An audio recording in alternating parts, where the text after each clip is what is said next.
होणारे माजी मंत्री आमचे मित्र डॉक्टर संजयजी पुढे या ठिकाणी मंचावर उपस्थित सन्माननीय आमदार आकाश हुनकर, आमचे सन्माननीय आमदार राजेश भाऊ इकडे, या मंचावर उपस्थित माजी आमदार दिलीपजी सानंदा, या मंचावर उपस्थित असलेले विठ्ठलराव लोखंडकर, दत्ताभाऊ कराड, स्वागताध्यक्ष रमेश चंद्रजी घोलप आणि विशेष करून ज्यांचा उल्लेख करावा महाराष्ट्रातील सर्व तमाम ओबीसी बांधवांनी असे 2002 साली ओबीसीचा मंडल उभं करणारे असे माजी आमदार नारायणराव मुंडे साहेब, या मंचावर उपस्थित असलेले शरदचंद्रजी वानखडे, शकीलबाई पटेल, आमचे माजी आमदार राहुल भाऊ बोंद्रे, सुषमाताई भट, प्रकल्पाताई कल्पनाताई मानकर,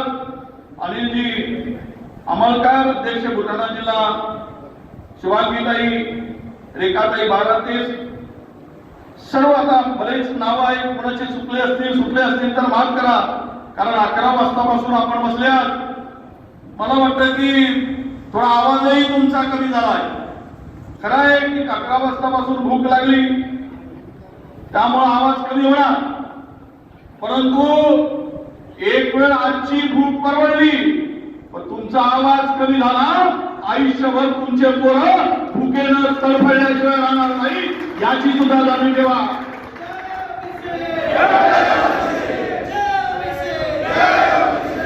मला एक जण सांगत होते, म्हणतात या जाती एवढ्या छोट्या छोट्या आहेत म्हणून तालाब में मच्छी बनकर मछली बनकर मत रहो, कोई भी आएगा जाल बिछा देगा, एक एक मछली उठा लेगा, घर में जाके खा लेगा करी बनाकर. इसलिए ओबीसी को मेरा मानना है, तालाब में रहना है तो मछली बनकर मत रहो, मगर बचपन के रहो तो तुम जिंदा रहोगे. मासळी बनून जा, फ्राय बनून जा, करी बनून खाऊन टाकतील, कारण छोटे छोटे इतक्या जाती, 350 जाती, 450 जाती, भांडण लावायला सोपं आहे, सहज लावता येतं. 4 भाऊ असले तर भांडण सोपं, पण 2 असले तर कमी आणि एकटा असेल तर भांडणाचाच विषय येत नाही. म्हणून 350 450 जाती आपसात भांडणं लावली, मोठमोठ्या समाजाला भांडणं लावली. कुणबी उभा झाला की माळ्याला भडकवा, माळी उभा झाला की तेल्याला भडकवा, तेली उभा झाला की वंजाऱ्याला भडकवा, वंजारी झाला की बंजाऱ्याला भडकवा. लढा तुम्ही, कपडे सांभाळतो आम्ही, खुर्चीवर बसतो आम्ही आणि गंमत करतो आम्ही आणि आपत भोगा तुम्ही. ही परिस्थिती गेल्या नाही तुमच्यामुळे सत्ताली, कारण तुम्ही भांडत राहिला. आता आम्ही आपसात भांडणार नाही. मी म्हणालो की तुम्ही आपसात भांडू नका, कारण एकामेकाची आळवी, एका म्हणतात पाणी अळवा पाणी जिरवा, तशी तुम्ही एकामेकाची जिरवा, दुसरे मजा मारतील. म्हणून आता तुम्ही ठरवा, आम्ही एकामेकाची जिरवणार नाही, पण ओबीसीच्या प्रश्नासाठी जो होईल त्याला मात्र जिरवल्याशिवाय सोडणार नाही. ही भूमिका तुम्हाला ठेवावी लागेल. तर तुम्ही जाऊ शका, मेळावे, आंदोलन, मोर्चे यामुळे प्रश्न थोडी सुटणार नाही, यामधून प्रश्न सुटणार नाही. प्रत्येकाला वाटलं पाहिजे की मी माझ्या जातीचा नाही तर मी माझ्या ओबीसी समाजाचा आहे, आणि हे ज्या दिवशी तुमच्या डोक्यात सुचले तर सर्व प्रश्न सुटलेले साथ धरून ठेवा, तर प्रश्न सुटणार नाही.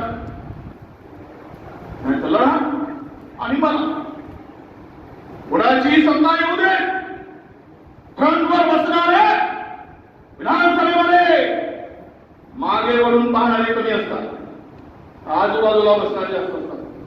संजय राव, नाम तुम्हारा संजय और मेरा नाम विजय, फक्त एका शब्दाचा फरक आहे. आडनाव कुठे कुठून मारा पण निवार करत राहतो. रबडे किंवा आता आमच्या वर्षी आहे काय माझी जात ओबीसी मधली मायक्रो मायनॉरिटी जात म्हणून बरं आहे. मी मोठ्या जातीत काय नसतो माझी जीवनी समाजात असाच खेळ म्हणून मूलभूत प्रश्न सगळे बाजूला होते.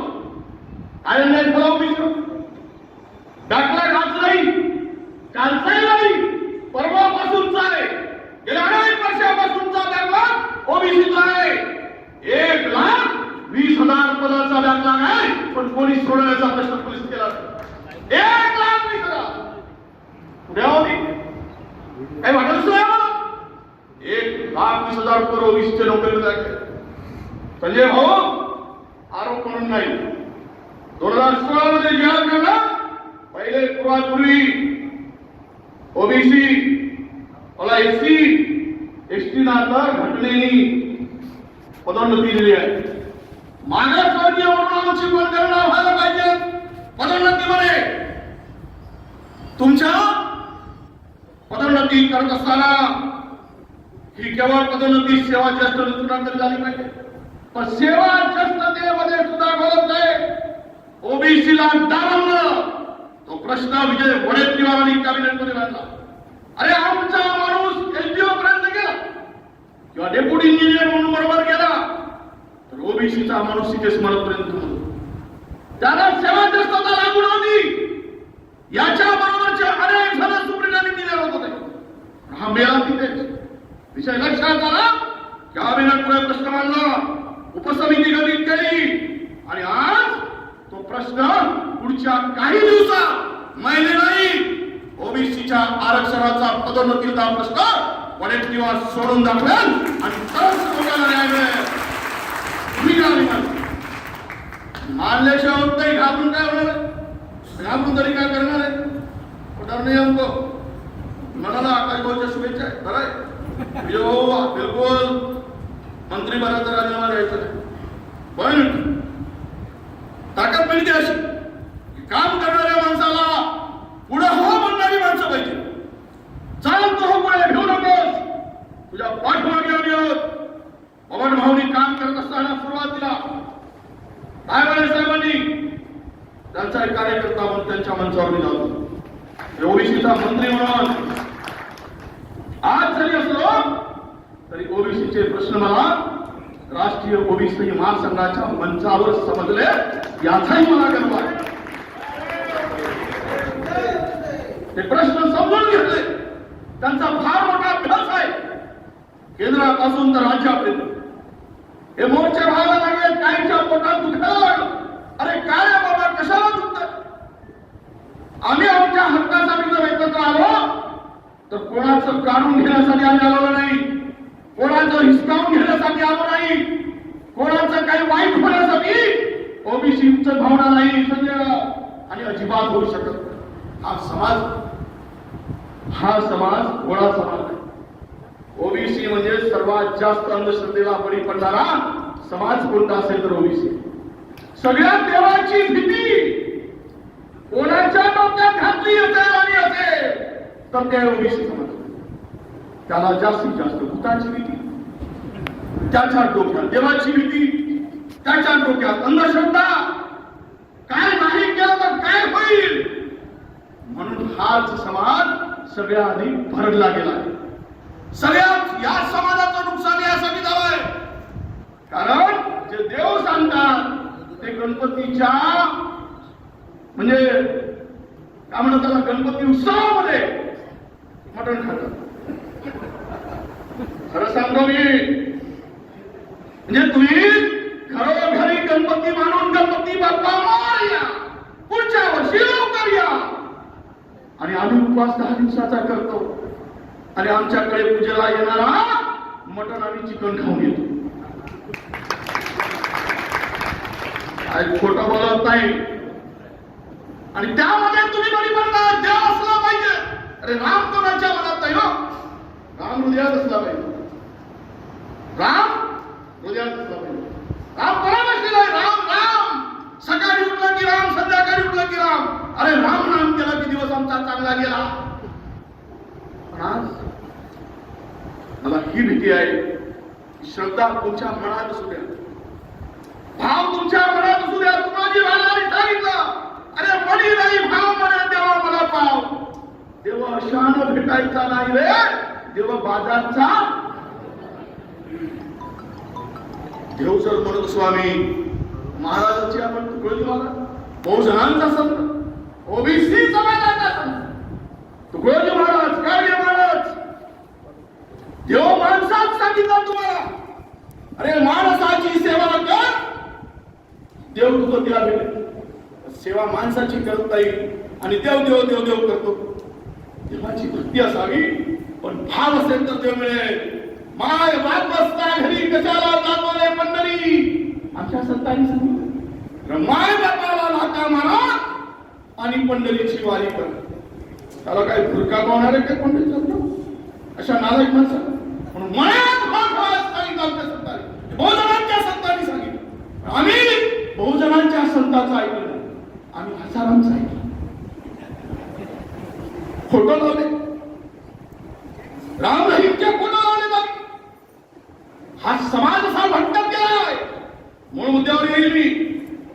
समाज भटकवण्याचं पाप कोणी केलं असेल, तुमच्या आमच्या माणसाने तुमच्या डोक्यात वाईट विचार घालून केला. ते मंत्री आहे आज उद्या नाही. जे विचार आहे समाज परिवर्तनाची, तुम्हाला परिवर्तन करायचं असेल, तुम्ही म्हणणार नाही की तुमच्या देवाऱ्याचा देव बाजूला करा, हे पाप मी करणार नाही. तुमची पूजा ही देवाऱ्यापुरती असू द्या, पण बाजार त्याचा मांडू नका. त्याचा बाजार करण्याची गरज आहे. तुम्हाला सांगतो सगळे ओबीसीच्या व्यक्तीला, ओबीसीच्या समाजाला, ओबीसीच्या घटकांना सांगतोय, तुमच्या डोक्यातलं भूत जरा बाजूला करा. तुकोबाची वाणी, तुकोबाचे ग्रंथ बुडवले जाते. तुकोबाचे ग्रंथ आता वाचले 2 मिनिटांमध्ये यांचं भूत निघून जाईल. तर वाचून दाखवले पाहिजे काही ग्रंथ, तुकोबाचे ग्रंथ. बहुजनांचा संत होता, त्याचा खून. आणि मग म्हणले पोती बुडवले आणि वर आले म्हणून अंधश्रद्धेची जोड दिली. पोती बुडवलेला वर येतात. मोठा इतिहास, खूप मोठा इतिहास. या इंग्रजांना सडोकी पळ करून सोडणारा आदिवासी समाजातील आमचा बाबूराव सेडमत, आदिवासी समाज वीर बाबूराव मुंडा असो. इंग्रजाला पागल करून सोडले, त्याचं नाव वीर म्हणून होत नाही. काय इतिहास वाचतो, लिहिणारे तेच, सांगणारही तेच, मात्र इम्प्लिमेंट आम्ही करतो. आम्हाला बजावणी आम्ही सत्यनारायण सांगावं त्याने, आमच्या पोरांनी खीर खावी आणि बदाम खायचं दुसऱ्याने खावी.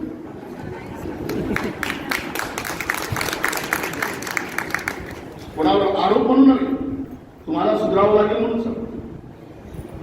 पूजा आम्ही करायची. आमच्या पोरांनी बदामाला हात लावला की माय पटकन त्याच्या हातावर मारतो. हे देवाचं आहे, मला हात लावू नकोस, खरकाला हात लावू नकोस.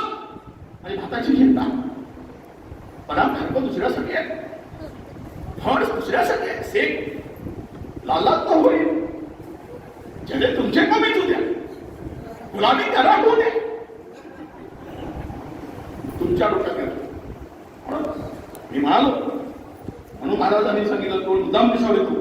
महाराज किती चांगली कल्पना मांडली तुकडोजी महाराजच्या विचाराचं तरी म्हणलं म्हणेल, अरे मनी नाही भाव म्हणे देवा मला भाव. देव अशाला भेटायचा नाही, देव बाजारचा भाजीपाला नाही. अरे लाकडाचा देव त्याला अग्नीचा देव, वज्राचा देव दगडाचा देव त्याला वज्राचा भेव, सोन्या चांदीचा देव त्याला मानावर मूर्ती सोन्याची आणि झाकण दरवाजा लावू नका लोखंडाचा आणि 2 पहारी करू नका. दुसऱ्या दिवशी मूर्ती गायब नाही झाली तर लिहून ठेवा. घाबरते का म्हणून देवाला बोलवताय, घाबरतो का? ही देवावरची श्रद्धा का चोराच्या समान तुम्ही मूर्ती ठेवा. म्हणून माणूस आपला देव शोधा सांगणारे आमच्या सांगितलं आता माणूस द्या मध्ये माणूस, माणूस द्या मध्ये माणूस द्या. भीक मागता प्रभूचला भिकाऱ्याच्या रूपात प्रभू आहे. म्हणून आमचा संत कसे होते बघा. या संतांना आम्ही मानतो. अन्न वस्त्र न घालणारा संत आमचा गजानन बाबा होता. गजानन महाराज कधी पायात चप्पल घातली नाही. खरकटी दुसऱ्याच्या पात्रातील अन्न खाणाऱ्यांमध्ये साईबाबा. त्याच्यामुळे राजकारण म्हणे हा संत मुस्लिम भलत्या समाजाच्या समूहाचा. जिथे श्रद्धा तिथे गरज होती आमची, परंतु तिथेही झालं. म्हणून या सगळ्या सिंबोनीचं सांगतान नारायणराव आमच्या मुंडे साहेबांनी. मुंडे साहेबांचं सांगतो तुम्हाला प्रश्न खूप आहे, अनेक प्रश्न आहे. अरे महाज्योतीची स्थापना झाली, त्यांनी वाद लावली, मी वाद फेकू. संजय रावणी चांगलं काम सुरू. आता सांगितलं की 32 हॉस्टेल त्यावेळेस मंजुरी मिळाली. तुम्ही सगळ्या जिल्ह्यातून आलेल्या कार्यकर्त्यांना सांगतोय या सत्रामध्ये प्रत्येक जिल्ह्यात ओबीसीचे 2 हॉस्टेल मुलींचे आणि मुलांचे सुरू करायचे आहेत. किरायाची जागा मिळाली तर ती जागा उपलब्ध करून द्या, प्रस्ताव द्या. प्रत्येक जिल्ह्यात यावर्षी सुरू करायचे. विजयंतीसाठी केवळ धनगर समाजासाठी इंग्लिश माध्यमाच्या शाळेमध्ये प्रवेशाचा आम्ही निर्णय त्यावेळेस घेतला होता धनगर समाज. पण मी त्याची व्याप्ती वाढवली. त्यामध्ये ज्या अनेक समूह आहेत, अनेक जाती आहेत जे आजही पालात राहतात. मी सर्वे करायचं काम सुरू केलेलं आहे, आमच्या विभागाकडून सुरू केलेलं आहे. 12% 15% लोक अद्याप त्यांना स्वतःचं घर नाही, त्यांच्या पिढ्या शिकल्या नाही. त्या 50 वर्ष 25 वर्षाच्या पूर्वीचा दाखला देऊ शकत नाही. त्यांनी काय करायचं? त्यांनी कोणाकडे बघायचं? अरे भीक मागणारा ओबीसीचा विजयंती मधला भटक्या समाजामधला घटक आहे. मोठ्या पोरांनी शिकावं म्हणून इंग्रजी माध्यमाच्या शाळांमध्ये यावर्षी प्रवेश घेण्याचं सुरू केलाय. पहिल्यांदा विजयंती अ ब क ड सगळ्यात जाती ड सोडून क सोडून मोठा समाज आहे. पण तो आणि ज्याच्यामध्ये नंदीबाईवाला आहे, वडाळा आहे, किती नावं सांगावी ते नावं दिले त्या तुमच्या पत्रिकामध्ये का? त्यासाठी लढलं पाहिजे. ठराविक त्याच्यासाठी करण्याची आवश्यकता आहे. आणि म्हणून त्यासाठी सुद्धा आम्ही काम सुरू केलं. 12 बलुतेदारासाठी यावर्षी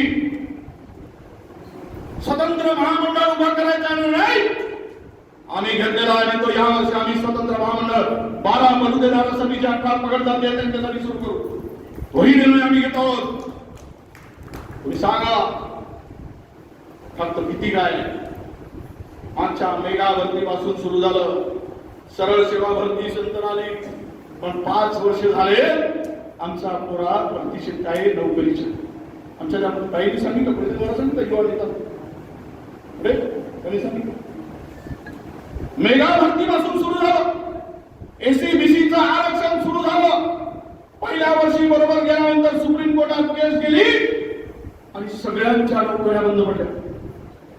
मी चॅलेंज सांगतो, मी प्रत्येक कॅबिनेट हा विषय मांडतोय, ओपन सांगतो, काय व्हायचं ते होईल. अरे बाबा, सुप्रीम कोर्टाचं काही थांबलं नाही. या पोरांचं आयुष्य बरबाद करू नका. 420 पोरं 19-20 मध्ये एमपीएससी परीक्षा पास आहेत, त्यांचा वरेज होत आहे.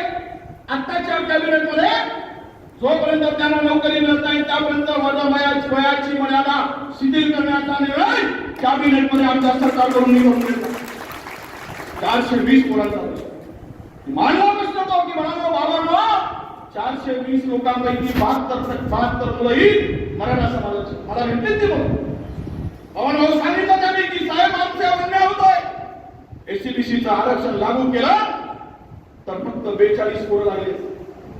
पण ज्यामध्ये ओपन मध्ये मराठा समाजाची 72 मुलं सिलेक्ट झाली. काही 4 लोक ठरवल्या समाजाला भेटली. 4 लोकांनी कोणाचं तरी पांघरून घालून, कोणाची तरी टोपी घालून, कोणाची तरी सुपारी घेऊन बहुजनावर अन्याय होत असेल तर तो सहन होण्याची करण्याची आवश्यकता नाही, या मताचा मी आहे. त्यासाठी मी प्रांजळपणे बोलतोय. झालं पाहिजे.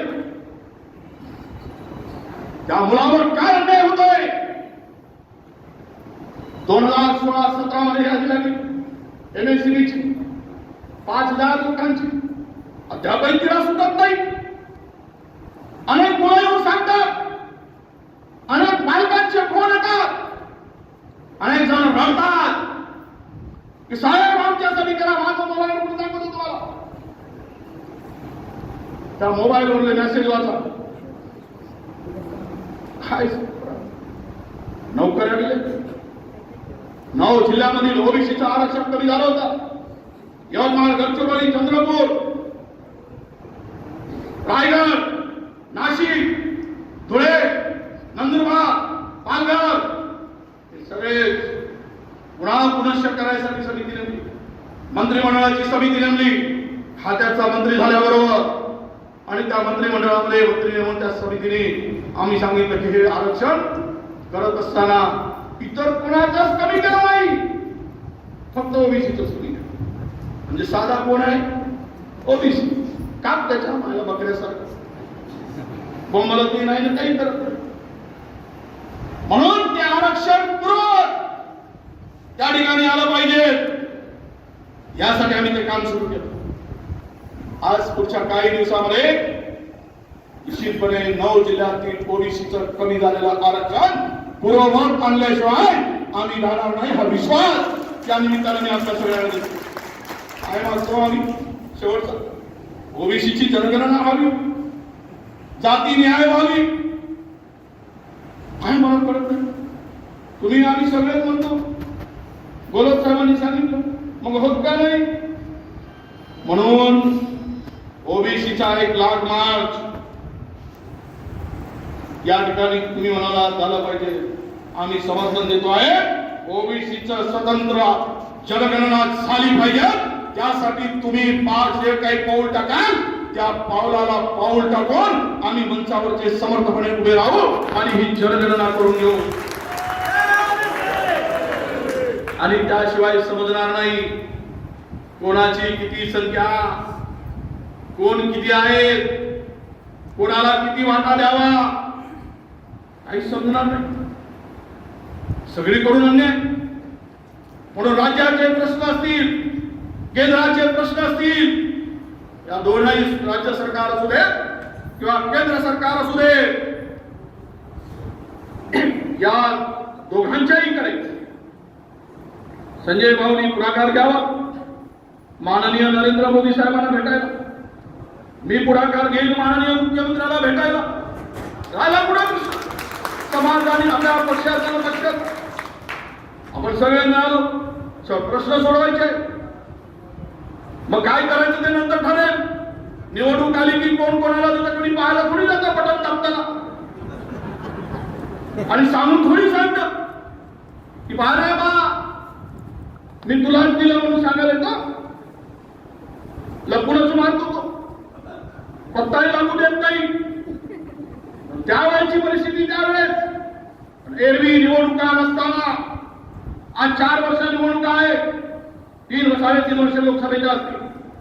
या सगळ्या निवडणुकीसाठी म्हणून नव्हे तर किमान आजपासून या लढ्याला सुरुवात व्हावी. ती लढाई आम्ही सुरू केलेली आहे. विजय वडेट्टीवार माणूस म्हणून नाही, नेता म्हणून नाही, किंवा एक मंत्री म्हणून नाही, तर ओबीसी समाजाचा एक समूह घटक म्हणून तुमच्या बरोबर उभा आहे. आणि जी लढाई करायची असेल त्या ताकदीनं तुमच्या पाठीमागे आम्ही राहिल्याच्या डरने वाले तो है नहीं. क्या डरेंगे? मारेंगे, मारने दो. एक मारला हात तेवढा तेज आहे आणि भिडून कोणाचे मला समजत नाही. काही लोक जाऊन मूर्खासारखे स्टेटमेंट करतात. माझा आक्षेप एवढाच होता, माझा आक्षेप एवढाच आहे, कोणाला कितीही मिळू दे, पण तो बाळासाहेब सराडे नावाचा माणूस दिल्लीमध्ये एक याचिका दाखल करतो. आणि तो जर सांगत असेल, जो भूमिका ज्यांनी मांडली की आम्हाला हे सर्व ओबीसी जे आहे ते ओबीसी नाही, आयोगाने त्याला डिक्लेअर केला ते ओबीसी. म्हणजे ही भूमिका कोणी मांडावी? त्या बाळासाहेब सरांनी. उद्या जर तिथे आम्ही सरकारच्या माध्यमातून ओबीसीची बाजू मांडायसाठी आम्ही एक मोठा वकील दिला, शासकीय खर्चाने दिला की आमचे एससीबीसीचं आरक्षण त्यांना मिळालं पाहिजे, एससीबीसीला मिळालं पाहिजे. परंतु ओबीसीच्या आरक्षणाला धक्का न लावता मिळावं ही भूमिका मुख्यमंत्री आणि विरोधी पक्षांनी मांडली. तुम्ही आम्ही मानतो, मग तो हायकोर्टात याचिका दाखल करणारा कोणाच्या इशाऱ्यावर नसतो याचाही अंदाज आपण घेतला पाहिजे. तो कोणाच्या इशाऱ्यावर असतो, कोणाचं वाईट करायला निघालं तर तरी सरळ सांगितलंय की ओबीसी नाही, कारण याला आयोगाने मान्यता दिली नाही. अरे बाबा, मंडळ आयोगाने दिली मान्यता. पार्लमेंटमध्ये ज्या जाती ओबीसी मध्ये आले त्या जातीवर पार्लमेंटने शिक्का मारलाय. हे कोणी सांगायची गरज नाही. त्या परिस्थितीमध्ये जर कोणी आमच्या हक्काचं मागत असेल तर ते मात्र आम्ही होऊ देणार नाही. ही भूमिका मांडली तर आम्ही कोणी जातीवादी, आम्ही कोणाचा भय करतो? सगळ्या जाती याच्याकडे, आमच्याकडे कोण नाही. कुणबी आहे, कुणबी मराठा कुणबी आहे, सगळे आता कोण पाहिजे याच्यामध्ये? एवढे सगळे आले त्याच्यात. म्हणून ही लढाई एकट्याची नाही. महाज्योतीच्या माध्यमातून तुम्ही सांगितलं 1000 कोटी रुपये दिले पाहिजे. खरंय, जिसकी जितनी संख्या भारी उसकी उतनी हिस्सेदारी. बिलकुल सही आहे. आणि एक सांगतो तुम्हाला, या खात्याचा मंत्री म्हणून जेवढे पैसे लागतील ना, जेवढ्या योजना आम्ही सुरू करतो, भाऊ आहे, जेवढ्या योजना आम्ही सुरू करतो महाज्योतीच्या माध्यमातून, यावर्षी निघाले जाहिरात 500 मुलं UPSC ला, 500 पोरं MPSC साठी जाहिराती काढल्या, 20,000 पोरांना नीट आणि JEE यासाठी सिलेक्ट करायचं ठरवलं, त्याच्या जाहिराती काढल्या. 10,000 पोरांना कौशल्य विकासाच्या माध्यमातून त्यांना नोकऱ्या प्राप्त झाल्या पाहिजेत, रोजगार मिळाला पाहिजे, यासाठी आम्ही काम सुरू केलेलं आहे. बँकिंग व्यवस्थेमध्ये नोकऱ्या मिळाल्या पाहिजेत, CA मध्ये नोकऱ्या मिळाल्या पाहिजेत, त्यासाठी त्याला प्रशिक्षण देण्याचं सुरू केलं आहे. सगळ्या गोष्टी पाईपलाईन मध्ये आल्या, सगळ्यांच्या जाहिराती निघत आहेत. आणि जेवढे पैसे लागतील, पैसे येऊन काय तिजोरी कोण उपयोग आहे, त्याची विल्हेवाट लावली पाहिजे. आता आमच्याकडे 70 कोटी आहेत, पण त्याचे पैसेच खर्च झाले नाही. आता सुरू झाला आहे पैसे. पण पुढच्या कालावधीमध्ये या वर्षापासून दरवर्षी किमान 30,000 ओबीसीच्या मुलांना या महाज्योतीचा फायदा होईल, अशा प्रकारचं प्लॅनिंग आम्ही केलेलं आहे. आणि थेट फायदा झाल्याशिवाय राहणार नाही. पैशाची काळजी करू नका, आम्ही समर्थ आहोत. पैसे कसे आणायचे, आमचं तोंड कोणी शिवणार आहे का? बोंबलताना लोकशाहीमध्ये आमच्या लोकशाहीवर विचार करतो, आमचं बोंबलणं तेवढंच आहे. आमच्या हक्काचं कोणाला लावण्याचा अधिकारच नाही तुम्हाला. म्हणून सगळ्यांना विनंती करतो आहे, या कोणी कितीही गर्वसे म्हणू दे, फक्त आता एकच नारा लावा, पवन भाऊ, गर्वसे कहो हम. कसा प्रश्न सुटत नाही पा, नाही तर गर्वसे कहो म्हणतेच म्हणा, भलतीकडे जा. अरे नया नारा, गर्वसे कहो हम, नया नारा सुरू करेंगे ना से. आणि आपले एवढे देव कोणत्या समाजात आहे? एक समाज पाहिला की देवाची यादी पाडली तर 33 कोटी म्हणून तर जास्त 30 कोटी तर आपल्याकडेच निघतात. मग कशाला ते बा मोजा तुम्ही. अरे आपलं कल्चर किती सोपं आहे. आम्ही कुत्र्यालाही देव मानतो, आम्ही वाघालाही देव मानतो, आम्ही सापाला देव मानतो, चावल्यावर पाणी पाहता येत नाही पण देव मानतो. मग काल एक विश्वास नांगरे पाटलाची की माणसाचा ओबीसीचा धर्म कसा असतो. माणसाचा धर्म, एक साधू रस्त्याने जात असताना विंचू पाण्यात डुबत होता. म्हणून या साधूला म्हटलं, साधू संत साधू नाही, संत साधू खूप आहे. साधू म्हणला की भीती वाटते त्याच्यामुळे. संत वेगळे आणि साधू अजिबात विश्वास ठेवू नका या साधूवर. साधू सारखे नालायक लोक जगात भेटणार नाही. संत म्हणजे समाजासाठी समर्पितपणे काम करणारा म्हणजे संत, आणि साधू म्हणजे साधवून घेणारा संधी अविश्वास ठेवू नका. संत साधू त्याला वाटलं की विंचू म्हणताय उचलल्या प्रोडक्ट विंचूच मारणारच डंक सोडून दिलं. पुन्हा पुढे होता, पुन्हा उचल, पुन्हा डंका मारली विंचवानी, पुन्हा सोडून दिला, पुन्हा पुढत होता. म्हटलं आता पुढते म्हणून पुन्हा उचललं. तिसऱ्यांदा डंका मारल्यावर रस्त्याने जाताना माणसाला विचारलं की बाबा रे बाबा, तुम्ही या विंचवाला का मारता? हा विषारीच आहे, डंकाच मारणार. पण हा विंचवाची प्रवृत्ती ही विषारी आहे. त्याच्या प्रवृत्तीनुसार तो डंक मारतो, पण माझ्या प्रवृत्तीनुसार मी संत म्हणून वाचवण्याचं काम करतो. तो डंक किती मारू दे, पण माझी भूमिका ही वाचवणाऱ्याची आहे. त्यामुळे मी प्रयत्न करतो. आपली भूमिका ही वाचवणाऱ्याची भूमिका, तुमच्या आमच्या सगळ्यांची भूमिका. बहुजन समाजाच्या मध्ये विशेष करून ओबीसी, विजयंती, भटक्या जमाती या समाजातील लोकांनी हक्कासाठी लढत असताना कोणाचं हिरावून घेण्याचा कधी आम्ही प्रयत्न करणार नाही, एवढी अपेक्षा घेऊया. खूप प्रश्न तुम्ही सांगितले त्या ठिकाणी, खूप सला अनेक लिहून सांगितले. मी लढतोय, तुम्ही चिंता करू नका. एक एक प्रश्न घेऊन अधिक आता खूप वेळ झालेला, त्यामुळं मलाही बोलायच्या मर्यादा आल्या. भाषण इतके लांब झाले की मलाही, पण एक शेवटचं संजयराव, तुम्ही मंचावर बसले, आम्ही सर्व मिळून, मला असं वाटतं शेवट आम्ही राजकारणात आहोत. सगळ्यांना मर्यादा आहेत राजकारणात असताना, आणि त्या मर्यादा असल्यामुळे आपल्याला बोलण्यालाही बंधन नाही का. आम्ही पाळतो राजकीय मर्यादा, आम्ही पाळून कधी कधी थांबतो, आणि त्यामुळेच आम्ही मंचावर बसलो. म्हणून तुम्ही म्हणाल की लढाई तुम्ही लढावी आणि आपण पुढे बसावं. भूमिका आपली तुमची सारखीच आहे, आपण पुढे बसूनच ऐकलं पाहिजे.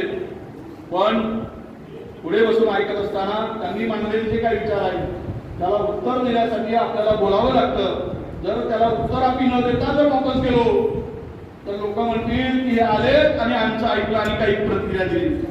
त्या म्हणून आपण मंचावर आलो.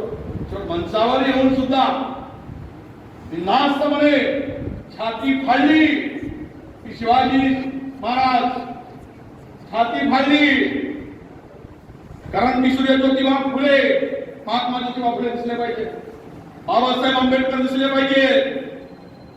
मग बरोबर काम होतं की नाही बघा. छाती फाडा, भलतच काय दिसत तर काय भुरक्याचं काम आहे.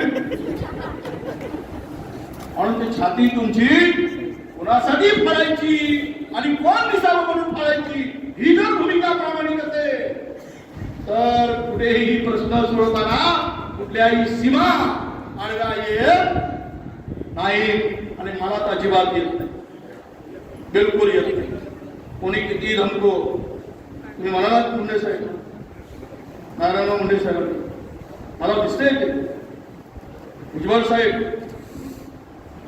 काय केला, उभी केली चळवळ. मुंडे साहेबांनी ओबीसीची चळवळ उभी केली, बहुजनांना ताकदीनं उभं केलं, भटक्या जमातीला उभं केलं. काय व्हायचं ते राजकारणात होईल, झालंय ते आम्ही पाहिलं.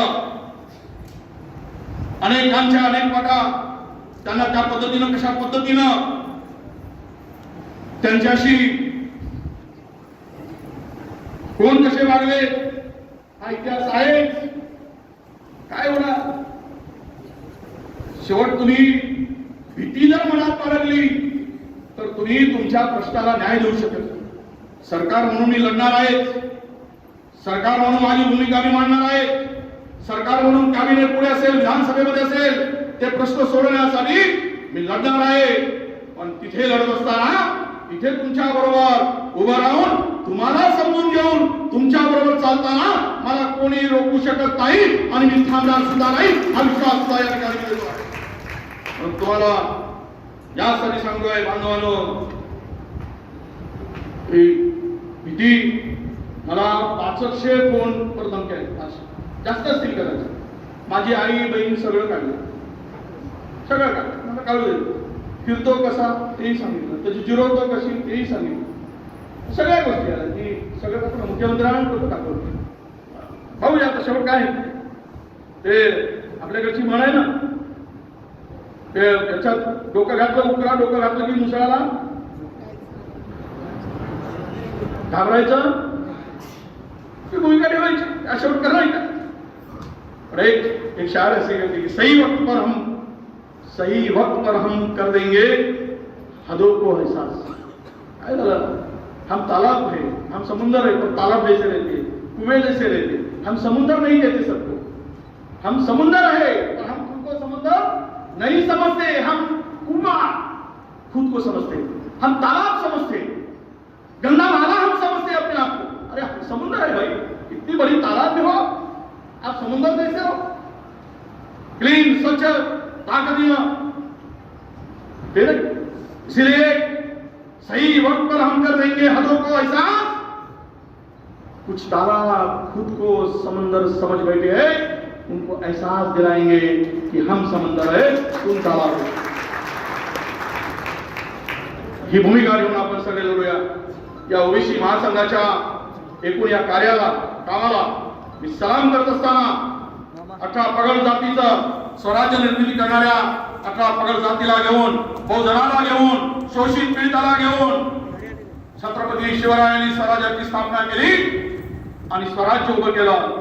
ज्या बाबासाहेब आंबेडकरांनी महामानवांनी तुमच्या काही समज असताना शोषित ज्याच्या घरात प्रकाश करत नाही त्या माणसाला नजरेपुढे नेऊन घटना लिहित असताना तुम्हाला ओबीसीना न्याय दिला, बहुजनांना न्याय दिला, भटक्या जमातीला न्याय दिला.